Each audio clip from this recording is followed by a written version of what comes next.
to the dais and begin today's inaugural speech, which will as well be the keynote address by him on child bonded labor and the other aspects which are in his mind. Thank you so much.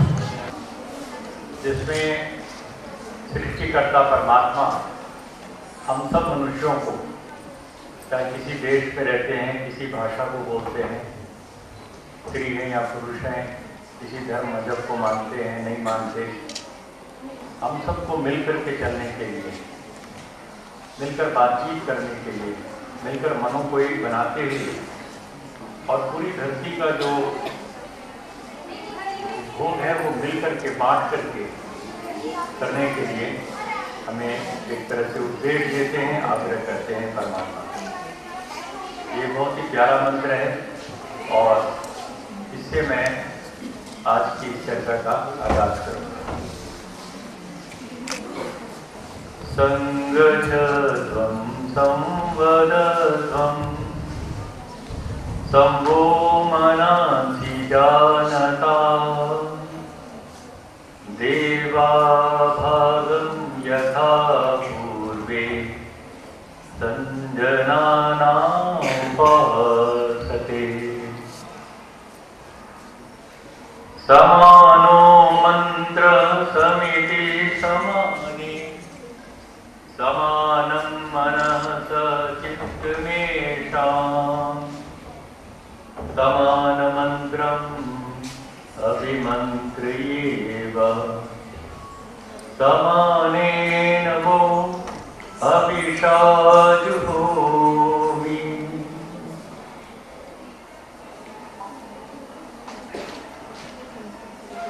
सम्मान के योग्य हमारे कुलपति महोदय आदरणीय VC Goyal जी,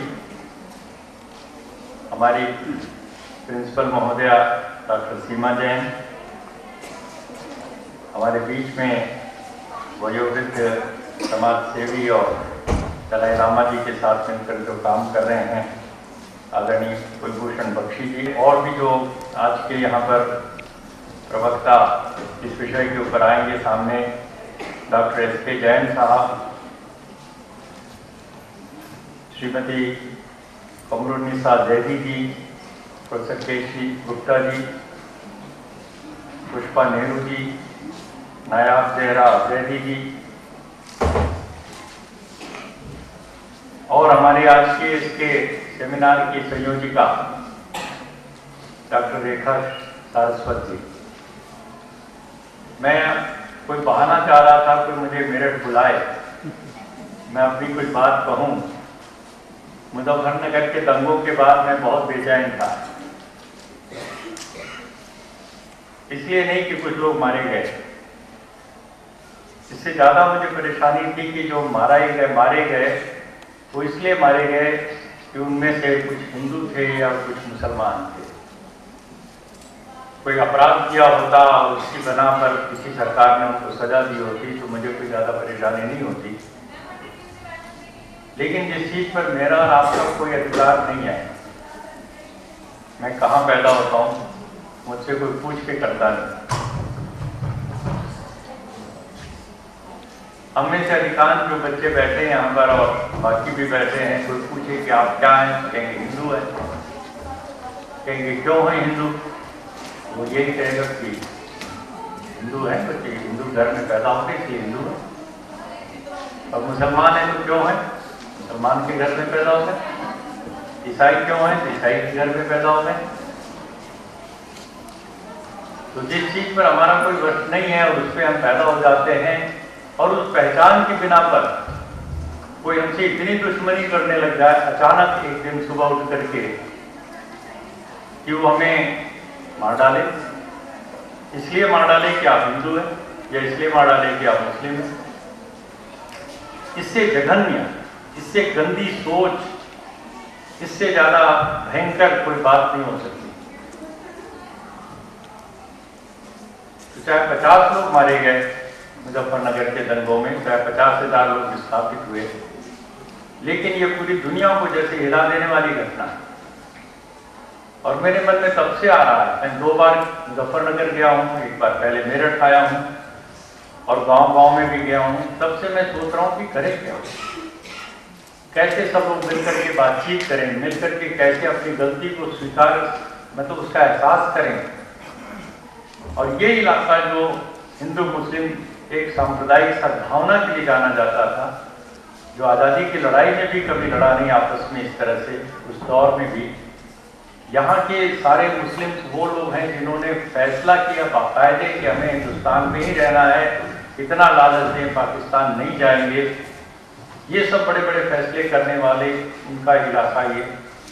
और उसके बावजूद यहाँ के जो बिल्कुल घर घर मिले हुए थे, दिल मिले हुए थे, परिवार सब मिलके काम करते थे, उस इलाके में इतनी बड़ी दुर्घटना हो गई।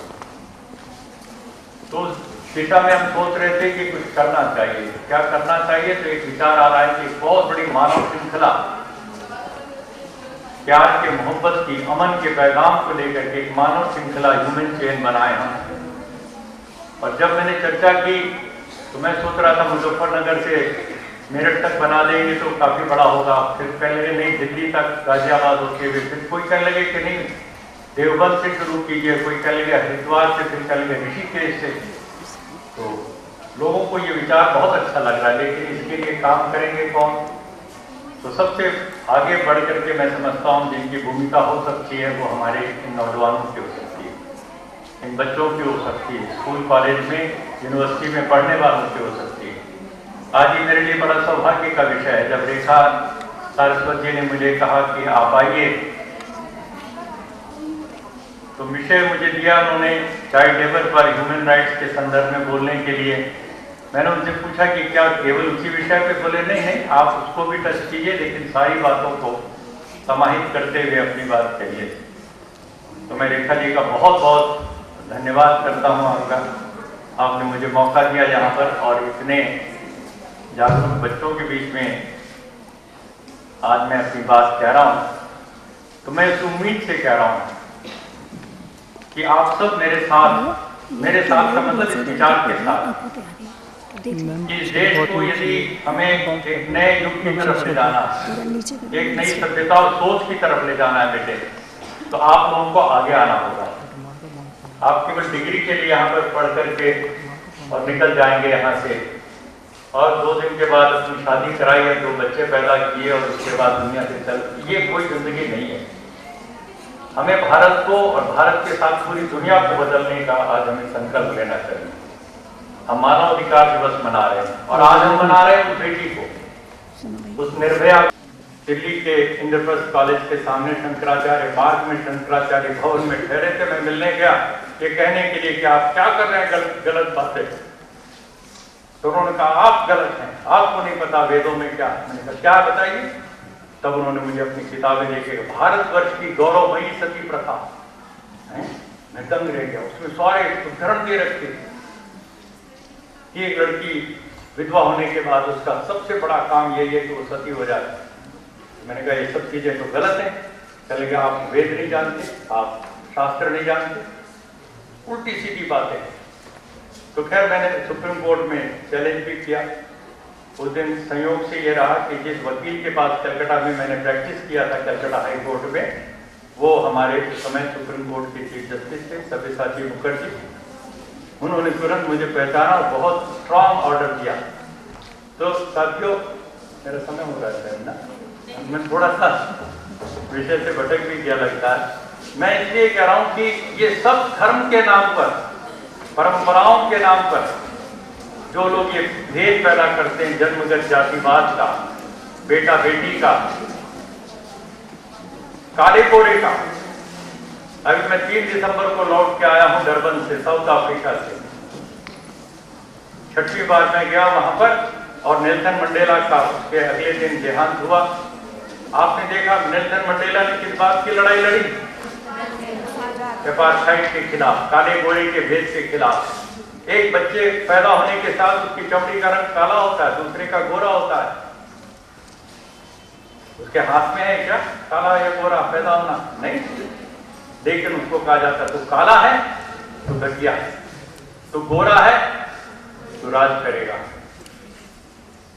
आप कहेंगे स्वामी जी आप कैसी बात करते हो, काले गोरे का जितना भेद नहीं होता। मैं हमारे पढ़े लिखे बच्चों से कहता हूं, अभी कमरे में जाना,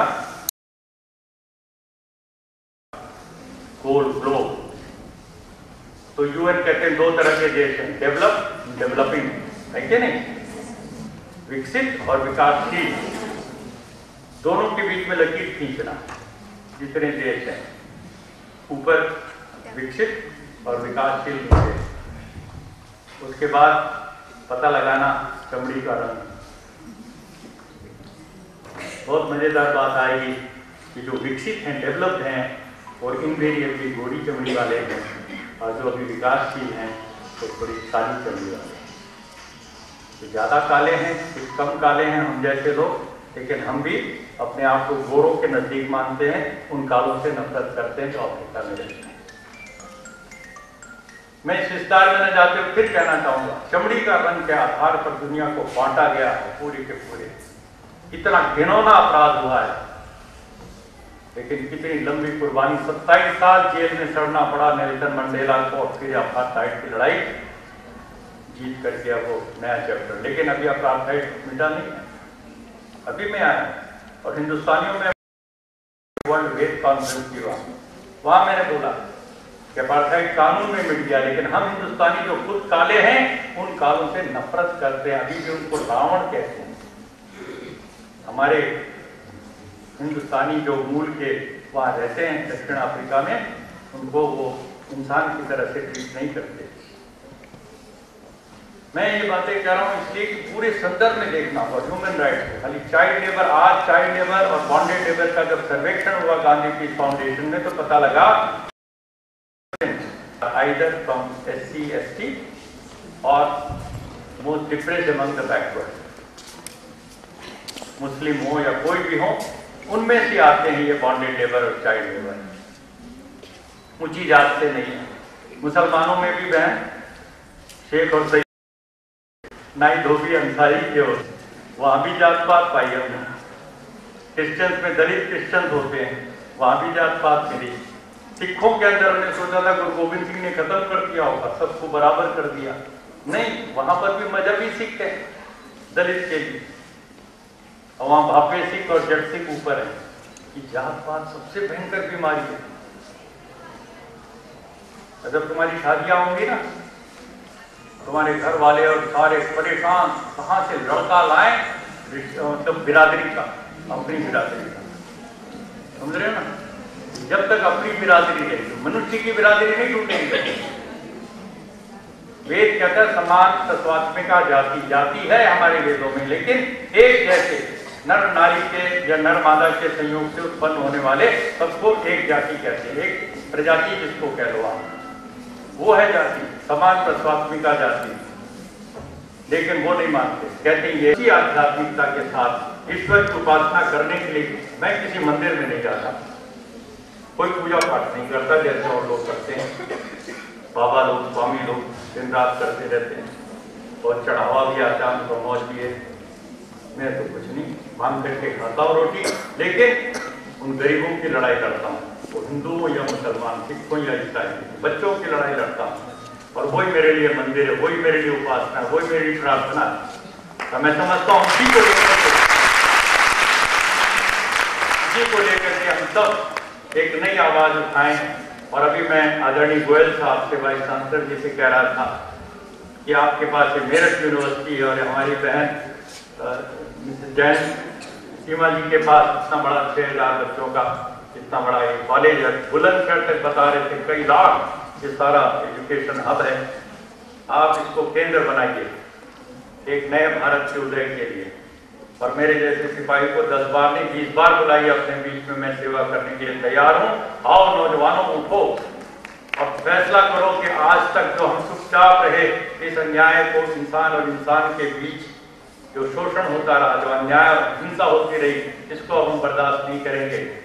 आज करोड़ों बेटियां, करोड़ों, 100-200 करोड़ों बेटियों को माँ के पेट में मार डाला जाता है, माँ के पेट में, जो पूरी सृष्टि में सबसे सुरक्षित जगह हो सकती है किसी भी इंसान के लिए, वो माँ का पेट है। वहीं पर उसको पता लगा कर कि बेटा ने बेटी, और इसको खत्म कर दो, और हम चुप हैं। कोई समाज में कहीं दिखाई पड़ रहा है आपको? तूफान नहीं दिख रहा। ठीक है ना, करोड़ों बेटियां, लाखों बेटियां रोज के हिसाब से मारी जा रही, बड़े बड़े डॉक्टर, पढ़े लिखे लोग मार रहे हैं, बड़ी बड़ी नर्सें, सब कुछ लगे हुए हैं, यंत्र लगे हुए हैं, टेक्नोलॉजी लगी हुई है, और कन्या भ्रूण हत्या हो रही है, फीमेल डिसाइड हो रहा है, कानून अपनी जगह चुपचाप बैठा हुआ है, हम कुछ नहीं